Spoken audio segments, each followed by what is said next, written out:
Hi, this is Jeff Altman, the Big Game Hunter, and I'm doing my monthly job market report.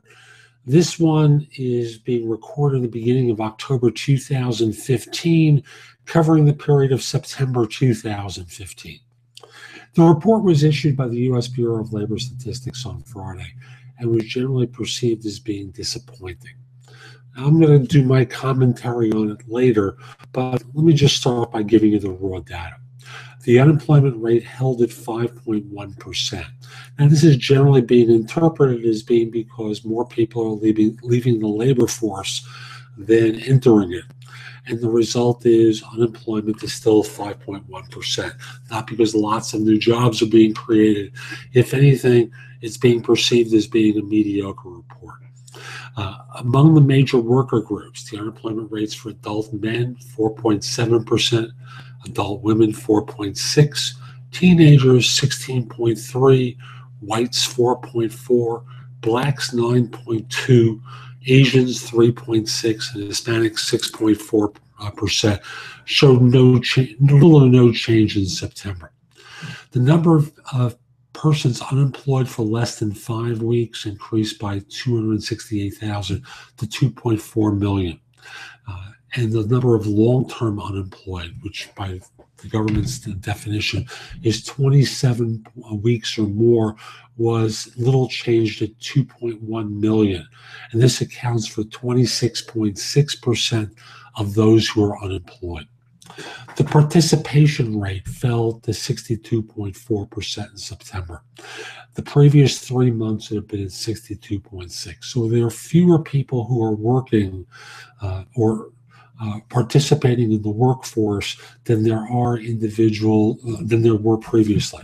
Now, my interpretation is this could be going on because the boomers are starting to retire. The report doesn't differentiate.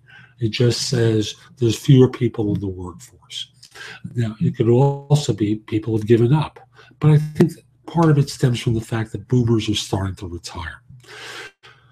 The number of people who are employed part-time for economic reasons fell by 447,000 to 6 million in September. Now, this is a great number. It means that part-time workers are getting full-time work. Fabulous. In September, those marginally attached to the workforce were 1.9 million, down by 305,000 from a year previously. So some very good news in there in some non-headline areas. Now, here are the pure numbers. Non-farm payroll increased by 142,000. Thus far in 2015, growth has averaged 198,000 jobs per month, with an average monthly gain of 200, compared with 260,000 in 2014. Big decline. And we can associate some of that decline with the slowdown in China, because frankly, money from there, if it starts to slow down, affects businesses here, which means they do less hiring, and it multiplies throughout the system. Healthcare added 34,000 jobs in September. That's pretty close to what I've been doing recently, which is about 38,000. In information sectors, increased by 12,000. In professional and business services, plus 31,000. Retail, plus 24. Food services and drinking places, 21,000. You can get a table at a restaurant. Mining is still down, and a lot of that is impacted by the reduction in fuel prices. After all, if oil prices are so low, there are fewer people doing mining-related work. There's other categories that the government reports on, but I don't want to bore you with all the numbers as I may have already done. Let me just simply dissect for you. The economy is going to be complicated for the next 6 months plus, as the impact of the economic slowdown outside the U.S. starts to ripple into the U.S. I would expect firms are going to start being reticent about hiring as they look at their financials real time and see the impact of overseas sales slowing down on their bottom line. Will this affect U.S. hiring? You bet it will. And this is a particularly awkward time for this to be showing up because this is budget season and when firms finalize budgets.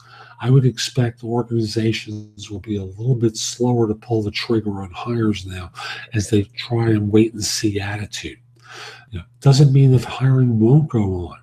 As a matter of fact, in many white-collar areas, it has been booming. If you work in IT, it's been a strong labor market for some time now. But overall, I would expect organizations will slow down a little bit. Excuse me. As they start to examine their financials before committing to new budgets. This is going to ripple through the system. And I would expect next year the economy will slow as we get into a presidential election year. Because frankly, business doesn't know how to anticipate what the policies of a new president will wind up being. So they're going to be proactive and slow down a lot of their expenditures until they get a clearer picture. It's not that they like Obama so much. Not that they dislike Obama so much. It's just they don't know what the rules of the road are, so they're going to slow down a little bit, which often creates the self-fulfilling prophecy that the economy slows down. So don't be surprised if you start reading doom and gloom in 2016 as we get closer to the election. I'm Jeff Altman. Hope you found this helpful. I have a lot of information at thebiggamehunter.us. I hope you come visit. Hope you go exploring. And lastly, if we aren't connected on LinkedIn, send a connection request at linkedin.com/IN/the-big-game-hunter. I accept connection requests from people worldwide, except if your profile looks like a spammer or scammer's profile, except if you're a third-party recruiter. Hope you have a great day. Take care.